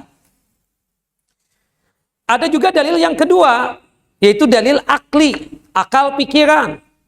wa huwa ma sabata bin nadhar wa ta'ammul. Ya, di mana dalil akli itu baru ditetapkan dengan penelitian, dengan dengan penelitian atau dengan hasil pikir dari seseorang. Nah, berkaitan tentang masalah agama Islam juga itu bisa berdalilkan sam'i atau nakli, itu yang utamanya, terutama berkaitan dengan ibadah muhdhar. Ada juga yang sifatnya tersebut akli. Seperti misalnya, Ibu, Allah ada di mana? Di atas aras. Oke, di atas aras. Apa dalil naklinya? Dalil sam'inya? Nah, kalau kita ditanya, apa dalil naklinya? Apa dalil sam'inya? Maksudnya apa? Al-Quran dan sunnah Nabi atau hadis. Apa dalilnya, Bu? Allah ada di atas aras tadi? Surah Thaha ayat yang kelima ya. Ar-Rahmanu ala arsyis tawa. Allah Ar-Rahman yang maha pengasih itu beristawa di atas aras. Istawa itu nggak bisa diartikan semayam, nggak boleh. Istawa itu artinya ala wa sa'ada, ala wa irtafa'a, artinya tinggi. Ya. Bukan berarti Allah butuh aras, tidak. Ya, seperti itu. Nah, itu dalil apa? Sam'inya atau naklinya. Termasuk hadis Nabi. Kan ada seorang perempuan budak hamba sahaya. Mau dibebaskan. Kata Nabi, oh kita uji dulu dia nih. Perempuan beriman atau tidak? Kemudian ditanya oleh Nabi kita Muhammad SAW. Aina Allah? Allah ada di mana? Kemudian dia menunjuk. Fis sama, di atas. Ya, di atas itu bisa jadi di atas langit, di atas aras. Maksudnya di atas aras. Kemudian Rasulullah bertanya, man ana? Siapa? Aku ini. Anta Rasulullah, Nabi Allah. Kemudian Rasulullah mengatakan, a'tikha, bebaskan dia. Fa innaha mu'minah. Karena dia itu perempuan yang beriman kepada Allah dan kepada Rasulnya. Nah, itu dalil apa? Nakli atau sam'i. Tapi kalau dalil aklinya apa, Bu? Allah itu ada di atas. Iya kan? Kita kenapa berdoa ini mengangkat tangan begini? Kalau orang gimana, Bu? Ya, itu yang si tetangga itu. Ya kesian Ustadz, ya deh. Nggak tahu dia jadi nggak diangkut sama pihak yang berwajib atau tidak. Kita serahkan sama yang di atas saja. Ada nggak ngomong gitu? Dalil akli nggak? Akli. Subhanallah. Makanya salah tuh orang mengatakan ada di mana-mana. Gimana itu? Pasti kita bilang di atas. Atau orang yang maaf ya, orang mengatakan yang menentangi dalil-dalil Allah itu ada di atas aras itu yang mengatakan Allah ada di mana-mana kata dia itu selalu mengatakan ya, selalu, kalau berdoa antum kemana? Ke sana, ke atas kan? Antum kalau menunjuk sesuatu sebagai wujud tauhid selalu begini kan? Allah Esa, Allah, Allahu Akbar, kan begitu? Nah, itu akli sudah seperti itu. Subhanallah. Hatta seorang budak hamba sahaya nggak pernah sekolah. Dengan fitrahnya dia mengatakan Allah di atas aras sana. Nah, itu dalil aklinya seperti itu. Wallahu a'lam. Contoh lagi. Kenapa ya kalau orang dicerai oleh suaminya atau meninggal suaminya ada masa iddah? Kalau suami meninggal dunia, masa iddahnya berapa bulan, Bu? 4 bulan 10 hari. Firman Allah Jalla wa'ala dalam surah Al-Baqarah, surah yang kedua, ayat 234. Yatarabbasna bi anfusihinna arba'ata asyhurin wa asyra. Kalau dicerai, kebetulan dia tersebut masih muda. Karena perempuan kan ada dua ya. Ada perempuan tua, ada perempuan muda. Kalau perempuan tua, kriterianya apa? Tidak ada lagi tamunya yang bernama haid. Kalau masih muda, berarti dia ada tamunya masih. Nah, ini perempuan yang muda, kalau dicerai oleh suaminya, boleh nggak langsung kawin? Ya, silahkan ceraikan aku. Besok juga aku bisa kawin lagi. Nggak mungkin itu. Beda kalau dengan laki-laki. Ada ibu aja masih bisa kawin lagi dia. Maaf, nggak jadi. Iya kan? Oke ya. Dia harus menunggu yang disebut dengan apa? Masa iddah tadi. Berapa masa iddahnya kalau terjadi perceraian? Enggak 3 bulan itu kalau sudah tua. Kalau nggak haid lagi. Firman Allah dalam surah At-Tolak, surah ke-65 ayat yang keempat. Ya. Tapi, ya surah At-Tolak, surah ke-65 ayat yang keempat. Tapi kalau yang masih haid, itu 3 kali haid. Tidak mesti 3 bulan, bisa jadi kurang 3 bulan. Ya, atau bisa jadi lebih 3 bulan. Seperti itu. Sebagaimana yang Allah firmankan dalam surah Al-Baqarah, surah yang kedua, ayat 228. Ya. Taib. Kalau di Indonesia ini, kebanyakan itu inisiatif perceraian itu dari suami atau dari istri, Bu? Dari istri. Coba kita periksa di pengadilan agama itu. Dari istri rata-rata. 80%, Bu, dari istri. Ya. Nah, kalau misalnya istrinya dicerai, meminta cerai, namanya apa? Khulu. Ada masa iddah enggak? Ada. Berapa? 1 kali haid, kalau masih haid, atau 1 bulan kalau dia sudah tidak haid lagi. Seperti itu. Makanya kita, teman kita kan baru cerai itu. Kok sudah 1 bulan kawin lagi tuh? Bu husnuzon, Bu. Mungkin dia khulu, dia yang minta cerai. Iya kan? Berdasarkan hadis. Ya, ya oke-oke aja lah. Ya, kita nggak tahu hati manusia ya. Seperti itu. Termasuk hati ibu-ibu. Kita nggak tahu kelain hati itu sangat mudah kadang rentannya. Tapi jaga selalu hati untuk suami yang ada di sisi ibu sekarang ini. Jangan mudah berubah. Baik. Nah, kenapa ada masa iddah itu, Bu? Khusus perempuan. Kalau laki-laki ada nggak masa iddah? Nggak ada. Istrinya meninggal tadi pagi.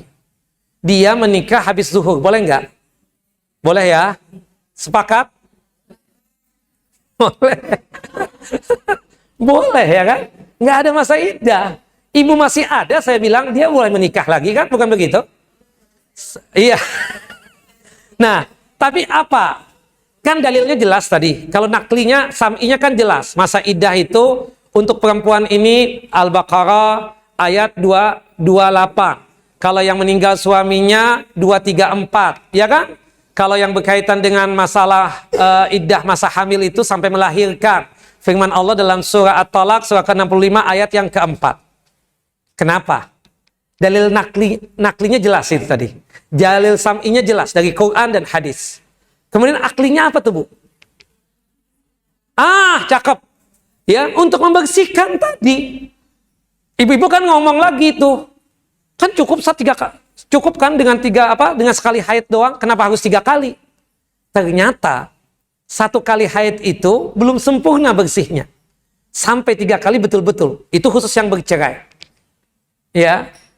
Beda dengan hulu, karena hulu itu kebanyakannya itu sudah ada proses pertikaian, sehingga dia si laki-laki dan perempuan tadi itu sudah lama tuh rentannya itu untuk tidak bersatu di kamar. Tapi kalau yang dicerai oleh suami itu 3 kali. Nah, itulah hikmahnya. Artinya secara akal, oh iya, untuk membersihkan supaya keturunan itu jelas. Ini bukan dari dia, tapi dari suami yang terbaru. Kan seperti itu. Jelas, Bu? Untuk apa? Menjaga nasab. Itu akal. Ya, dalil secara apa? Secara akal. Wallahu a'lam. Jadi dalil mengetahui Islam itu baik secara dalil sam'i atau nakli, itu dari Al-Quran dan Sunnah Nabi, ataupun secara akli, ya, itu hasil dari pikiran kita atau penelitian kita, seperti itu. Wallahu a'lam bissawab. Taib, ibu-ibu, sudah jam 10 kurang 5 menit. 11 ya? Jam 11 kurang 5 menit, jam 11. Saya sengaja menyalahkan supaya ibu menegur. Nah,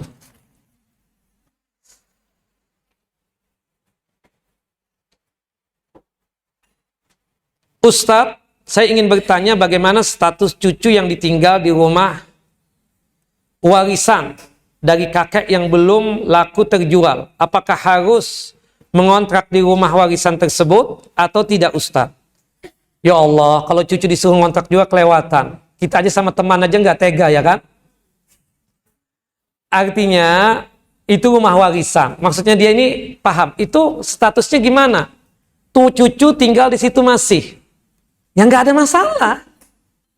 Sampai laku tuh rumah. Berhubung itu sudah jadi rumah orang, ya kita harus keluar dari situ. Kan cucu kan darah daging dia juga. Termasuk bisa jadi abahnya kan atau ibunya pemilik warisan itu rumah juga. Dia tinggal di situ nggak ada masalah. Kan biasa tuh kalau di kampung-kampung rumah belum laku, biasanya ada dari keluarga yang nggak mampu disuruh untuk tinggal di situ. Jangan dipulusin lagi tuh, tega banget ya. Ada hubungan kerabat, keluarga dan seterusnya. Biasanya kalau di keluarga ya itu kalau ada kerusakan dia yang menanggung. Atap bocor, dia yang menanggung. Kalau dia pun juga punya kemampuan secara finansial. Tapi kalau cucu kan belum bekerja, masih sekolah, tinggal di situ, ya dia ngomong lah sama abahnya atau sama omnya, ya bahwasannya ini perlu biaya untuk menutup kebocoran dari atap misalnya. Nah jadi tidak mengapa seorang cucu masih tinggal di tempat atau di rumah warisan selama rumahnya tersebut belum apa? Belum laku, ya seperti itu. Wallahu a'lam. Ustadz, mengenai akikah, jika orang tua memang belum mampu untuk membeli kambing sampai anak tersebut usia sudah lebih dari 2 tahun, bagaimana Ustadz? Tidak ada kewajiban sudah, tidak ada akikah lagi. Yang ada nanti korban aja. Akikah sudah lewat. Makanya yang berdasarkan dalil tadi, waktunya cuma berapa? 3 pekan. Ya, 3 pekan. Tanggal hari ke-7, hari ke-14, dan hari ke-21. Orang tua sebenarnya ada simpanan, tapi untuk pendidikan anak, ya berarti ya kita katakan nggak bisa dipaksakan juga. Makanya para ulama itu, terutama mayoritas ulama mengatakan akikah itu sendiri hukumnya sunnah. Meskipun ada sekelompok ulama mengatakan wajib jika mampu secara finansial. Saya lebih condong yang kedua. Wajib jika dia punya kemampuan secara finansial. Nah kadang kan ada uang pendidikan, tapi nggak bisa diambil langsung. Berproses lama. Berarti itu kan khusus biaya pendidikan saja. Berarti dia nggak ada uang lebih. Sampai dia ada kemampuan, baru dia tersebut diwajibkan untuk melakukan akikah tadi. Wallahu a'lam bissawab. Taib, ibu-ibu yang dimuliakan oleh Allah Jalla wa Ala, Majlis Ta'lim Al-Hunafa yang sedang dalam lindungan Allah Jalla Jalalu, kita cukupkan kajian kita sampai di sini dulu. Walafu minkum, maaf lahir batin. Wassallallahu nabiyana Muhammad wa ala ali Muhammad kama sallaita ala Ibrahim wa ala ali Ibrahim innaka Hamidun Majid. Allahumma barik ala Muhammad wa ala ali Muhammad kama barakta ala Ibrahim wa ala ali Ibrahim innaka Hamidun Majid. Kita tutup kajian kita dengan masing-masing kita membaca doa kafaratul majlis. Subhanakallahumma wa bihamdika asyhadu an la ilaha illa anta astaghfiruka wa atubu ilaik. Wassalamu alaikum warahmatullahi wabarakatuh.